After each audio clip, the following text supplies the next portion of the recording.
उत्तर प्रदेश बस्ती जिले का बरवा धाम अपने आप में एक अनोखी धार्मिक पहचान रखता है। यह स्थान सिर्फ एक मंदिर नहीं बल्कि एक ऐसी धरोहर है जिसमें आस्था, चमत्कार और श्रद्धा की मिसालें छुपी हुई हैं।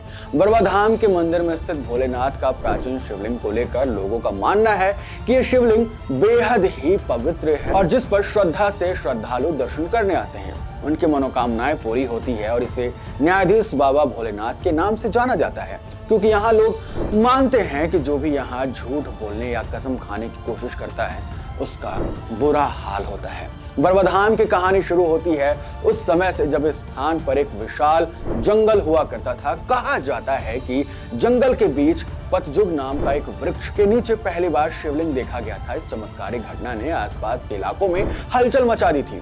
लोग इसे चमत्कार मान रहे थे और चर्चा जो है वो तेज हो गई। ये चर्चा सुनकर नारंग नामक बस्ती शुगर मिल के मालिक अपने पत्नी के साथ उस स्थान पर पहुंचे और देखा कि ये कोई साधारण पत्थर नहीं है बल्कि एक जीवित शिवलिंग था।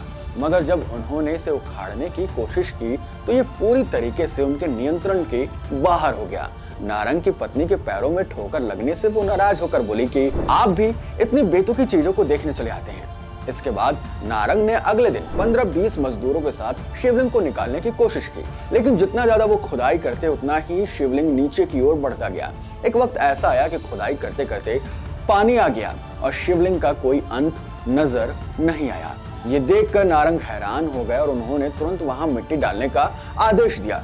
इसके बाद उस स्थान पर एक मंदिर बनाने की योजना बनाई गई और आज वह बरवा धाम के रूप में प्रसिद्ध हो गया। बरवा धाम के भोले बाबा की विशेषता यह है कि यहाँ कोई भी व्यक्ति अगर झूठी कसम खा लेता है या फिर कसम खा लेता है या फिर कुछ भी झूठा कुछ कर लेता है तो उसका अंत हो ही जाता है। स्थान से जुड़ी एक मशहूर घटना है जब कुछ युवक ने मंदिर की घंटी की चोरी की। हालांकि उन्होंने चोरी की बात से इनकार किया, लेकिन पंचायत के सामने कभी शक ना हो उन पर उन्होंने भोलेनाथ की कसम खा ली। लेकिन कुछ समय बाद ही युवक को कोढ़ लग गया और दूसरे की बीमारी के कारण मृत्यु हो गई। इस घटना के बाद से बरवा धाम में लोग किसी भी प्रकार की झूठी कस्में नहीं खाते हैं क्योंकि ये माना जाता है कि भोलेनाथ उनका सच पता लगा लेते हैं और उनका परिणाम भुगतना पड़ता है। यहाँ का शिवलिंग न केवल एक श्रद्धा का प्रतीक है बल्कि एक ऐसा उदाहरण भी है कि कैसे आस्था और विश्वास इंसान को सही दिशा दिखाते हैं। यदि आप भी कभी बस्ती आए तो बरवा धाम के दर्शन जरूर करें। मिलते हैं आपसे अगले वीडियो में।